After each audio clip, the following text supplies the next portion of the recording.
warahmatullahi wabarakatuh.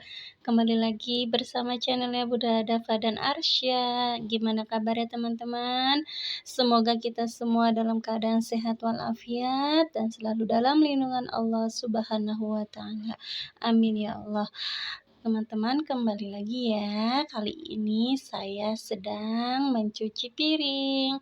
Ini kebetulan di hari Sabtu pagi, teman-teman. Dan teman-teman, saya ucapkan terima kasih dulu ya kepada teman-teman yang selalu setia nontonin channel saya.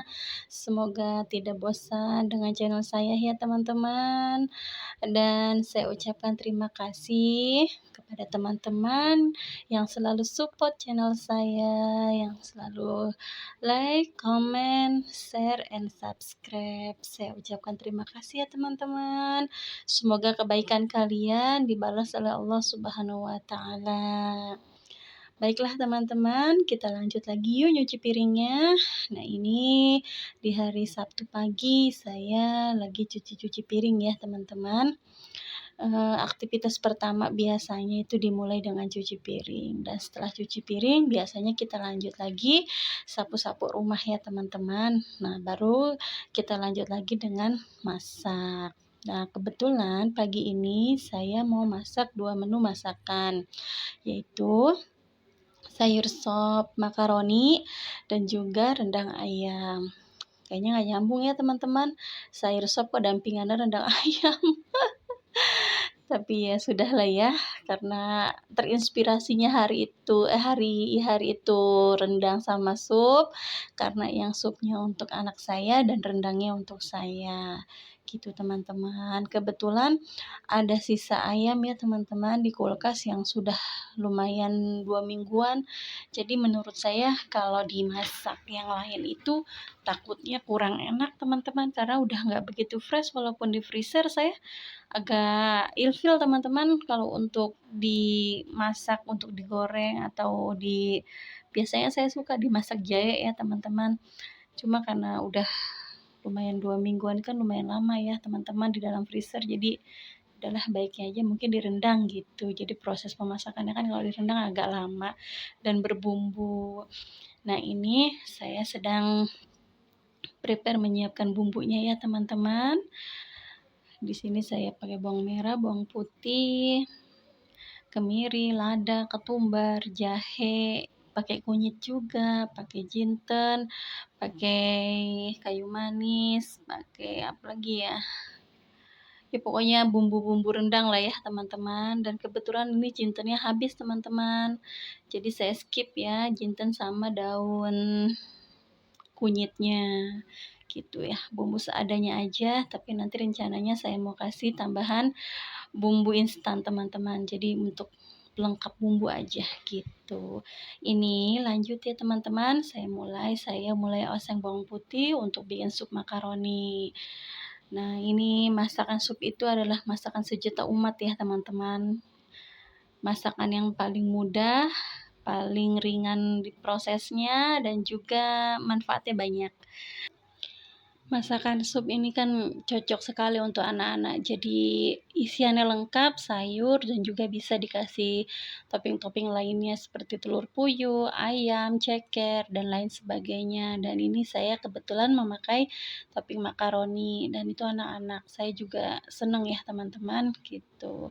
Jadi biasanya kalau makan nasinya sedikit, kalau ada makaroninya, mereka itu dominan di makaroninya teman-teman, dicemil sama mereka. Tapi nggak apa-apa ya, makaroni juga masuk karbo ya, ada nilai karbonya juga gitu, karena kan dari tepung. Nah ini saya sudah mulai memasukkan ininya, sayurannya ya teman-teman. Biasa saya masukkan yang agak-agak keras dulu seperti buncis, wortel, dan juga kentang. Nanti kalau ini sudah hampir matang, baru saya masukkan bawang daun atau seledri dan juga kol gitu. Dan jangan lupa makaroninya. Biasanya kalau saya rebus dulu ya teman-teman makaroninya, jadi nggak terlalu lama dididihkan dengan sayuran gitu teman-teman. Lalu lanjut ya teman-teman, ini saya mau refill minyak. Kebetulan minyak yang di botol ini sudah hampir habis, dan biasanya kalau minyak yang di botol ini sudah habis, ini tandanya saya rajin masak, teman-teman. Karena kan saya biasanya jarang banget masak ya, teman-teman, dan ini biasanya nggak cepet habis, teman-teman. Nah, karena ini tumben banget ya udah habis, nah berarti ketahuan ya kalau saya tuh rajin masak bulan ini tuh udah ketahuan gitu kan. Nah, ini jangan salpok ya, teman-teman, sama toples putih saya yang masih ada labelnya maksudnya itu ya. Itu biasa dipersembahkan oleh Mister DIY. Dan kebetulan labelnya itu belum saya copot, teman-teman, kenapa saya lupa ya. Jangan salpok ya, teman-teman. Oke, teman-teman, kita kembali lagi ke masakan. Alhamdulillah ini sayur supnya sudah matang. Nah, ini lanjut saya masukkan ini dulu ya, teman-teman, daun-daunan, paling juga 2 menit ya, teman-teman. Biar nggak terlalu overcook, jadi biar masih ada crunchy-nya gitu. Karena kalau overcook juga kurang enak menurut saya, teman-teman ya. Yang penting wortel, kentang, sama buncisnya sudah empuk gitu. Jadi kalau yang daun-daunan matangnya nggak terlalu gitu, teman-teman. Kalau saya seleranya seperti itu. Nah, ini oke, nanti kita cek rasa. Kalau rasanya sudah pas, kita tinggal angkat. Lanjut lagi, baru nanti kita akan memasak ini ya, rendang ya, teman-teman. Rendang kali ini saya nggak bikin ribet ya, teman-teman. Saya pakai yang serba ini sasetan ya. Saya pakai santan kara ya, teman-teman. Kali ini nggak peras-peras kelapa, dan juga pakai bumbu saset rendang. Walaupun saya juga pakai bumbu biasa, teman-teman. Saya chopper sendiri, cuma untuk pelengkap aja. Nah, ini kita mulai oseng bumbunya dulu ya, teman-teman, biar awet dan tahan basi gitu, teman-teman. Dan kebetulan kalau memang kita pakai santan kara itu berarti kan kita harus encerin dulu dengan air, teman-teman. Nah, ini saya pakai 2 saset santan kara. 1 saset untuk saya cairkan dan 1 saset lagi untuk saya pakai santan kentalnya. Ini bumbu sudah hampir mateng. Setelah itu nanti langsung kita masukkan santan yang udah kita encerkan. Seperti ini penampakannya, teman-teman. Langsung kita masukin ayamnya, kasih air secukupnya, dan juga dikasih garam penyedap, gula ya. Jangan lupa gula merah, gula putih ya, teman-teman, dan selera. Dan ini kalau untuk rendang ayam ini saya nggak pakai asam jawa ya, teman-teman, karena daging ayam itu kan mudah lunak. Beda dengan daging sapi gitu. Kalau daging sapi kan agak lumayan sulit lunak ya, teman-teman. Jadi harus pakai asam. Nah, ini bumbu rendang ini yang saya gunakan, teman-teman. Ternyata saya cocok menggunakan bumbu itu dan menurut saya rasanya enak gitu. Nah, ini bumbunya sudah sat. Kalau kita rendang ayam itu lebih cepat ya, teman-teman, ketimbang rendang daging. Nah, jadi tidak makan waktu, langsung aja saya masukkan 1 saset santan karanya. Tunggu hingga berminyak ya, biasa. Nanti setelah itu sudah kita angkat. Ini pun prosesnya nggak lama, teman-teman. Cepat sekali ya, pokoknya kurang lebih 5 menitan lah ya. Jadi sudah benar-benar keluar minyak dan baru kita angkat. Nggak makan waktu, beda sama rendang daging ya, teman-teman. Kalau rendang daging, wah, kudu sabar kitanya ya. Ya itulah, nggak apa-apa, yang penting kan hasilnya maksimal. Inilah penampakan sudah matangnya, teman-teman. Mari makan, teman-teman. Nah, ini oke, kita lanjut lagi sore harinya. Ini Sabtu sore ya, teman-teman. Saya dan Paksu mau jalan-jalan sore. Nah, kebetulan Paksu hari Sabtu ini ada di rumah. Semalam habis ada jam malam, tugas malam ya. Jadi siangnya ini ada di rumah, dan kebetulan si kecil minta diajak keluar. Ini rencananya kami mau makan mie ayam, teman-teman. Dan sebetulnya mie ayam di dekat rumah pun banyak ya teman-teman, dan yang rasanya juga enak-enak gitu. Cuma karena ini pengen sambil JJS, jalan-jalan sore, jadi ya kita nyari yang agak jauhan dikit. Kebetulan, pak suami rekomendasi ada tempat mie ayam yang enak, jadi saya mau diajak ke sana gitu. Nah ini teman-teman, tempat mie gacoan ya, tongkrongannya anak muda, Masya Allah parkirannya penuh banget, memang ini malam minggu ya teman-teman. Wah luar biasa. Menurut saya mie gacoan itu ya rasanya biasa aja ya, kalau menurut saya gitu kan, cuma dia pakai level pedasnya sampai 8 level kalau nggak salah. Saya pernah coba yang 6 level, memang wow banget pedasnya teman-teman. Mie gacoan itu juga menang harga lumayan murah ya teman-teman, jadi sesuai dengan kantongnya anak muda. Makanya anak muda di situ banyak sekali dan jajan-jajanan kekinian juga ada gitu. Tempatnya juga mendukung untuk menongkrong teman-teman, makanya digembrungin anak muda terus. Oke teman-teman, lanjut ya ini jalan-jalannya. Tadi kita sudah melewati SDIT Cordova. Oke, kita lanjut jalan-jalan sore yuk teman-teman bersama saya.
Nah, ini kita sudah, belok kiri ya, teman-teman. Dan kalau yang untuk belok ke kanan itu ke arah Stadion Wibawa Mukti. Dan ini kalau belok kiri, mau ke arah ke Polres, Rumah Sakit Permata Keluarga, dan juga PU. Atau juga bisa ke, Al-Azhar ya, teman-teman. Nah, nanti tembusnya juga bisa ke Lemah Abang yang rel kereta api. Nah, ini sebetulnya bangunan baru teman-teman, ruko baru ya. Karena di sini prospeknya itu bagus, jadi cepat rame teman-teman, cepat banyak yang isi gitu. Belum lama sekali nih teman-teman, dan sebetulnya ini kita juga mau ke arah Rumah Cantik ya. Rumah Cantik ini tadinya di ruko deket Pasar Bersih, deket rumah saya. Nah, kebetulan di sini dia pindah ya, jadi ini perdana sekali ya teman-teman saya berkunjung ke Rumah Cantik setelah pindah ke ruko ini. Gitu teman-teman. Oke, baiklah teman-teman. Ini kita sudah hampir sampai ya teman-teman. Ternyata kita bukan mau melipir mie ayam ya. Mampir dulu teman-teman sebentar ya, kita cuci mata ada apa sih di dalamnya. Pengen lihat masih sama nggak sih Rucan yang dulu sama yang sekarang gitu teman-teman. Karena ini kan setelah pindah saya baru pertama ke sini. Nah, di sini juga lumayan menurut saya ya teman-teman, bagus-bagus dan juga harganya sangat murah lah ya. Jadi di sini one set aja masih dapat 150.000. Itu udah bagus dan juga masih didiskon teman-teman. Kadang dia potongannya sampai 15.000, 10.000 bahkan 20.000. Baiklah teman-teman, yuk kita ikutin yuk belanja online-nya, kita lihat-lihat. Anggap aja kita cuci mata online ya teman-teman ya. Nah, di sini saya mulai pilih-pilih ya teman-teman. Saya sebetulnya tujuan ke sini itu mau beli kulot teman-teman, karena memang saya itu senang memakai kulot. Menurut saya kulot itu simple dan enak dipakainya ya teman-teman ya, untuk sat-sat ke sana sininya itu nggak ribet gitu. Nah, ini saya lagi melihat-lihat kalau ke sini sama suami, kayaknya haji mumpung ya teman-teman, karena jarang-jarang kan kita diajak suami ke tempat-tempat seperti ini. Nah, ini kebetulan saya milih kulot dan suami bilang one set aja, jadi sudah satu setel sama bajunya. Oh, terima kasih kalau gitu ya. Ini kan saya bersyukur banget gitu kan, Masya Allah suami saya baik banget. Saya mintanya apa malah dibelikannya one set gitu. Pokoknya berkah lah ya untuk rezeki suami yang sayang sama istri, yang nggak pelit sama istri, rezekinya tambah banyak, berlimpah ruah. Barakallah lah ya, Masya Allah. Pak suami biar rezekinya banyak terus deh. Masya Allah banget lah pokoknya perempuan tuh kalau udah diginiin tuh hatinya meleleh ya teman-teman. Walaupun hanya harganya nggak seberapa gitu. Nah, ini saya masih pilih-pilih ya, dan suami saya biasanya yang selalu milihin maunya sesuai dengan seleranya. Oke lah, saya manut saja, atau insya Allah pilihannya juga baik dan baik untuk kita, gitu. Baiklah teman-teman, mungkin cukup sampai di sini video kali ini. Jangan lupa ya teman-teman, like, comment, and subscribe. Wassalamualaikum warahmatullahi wabarakatuh.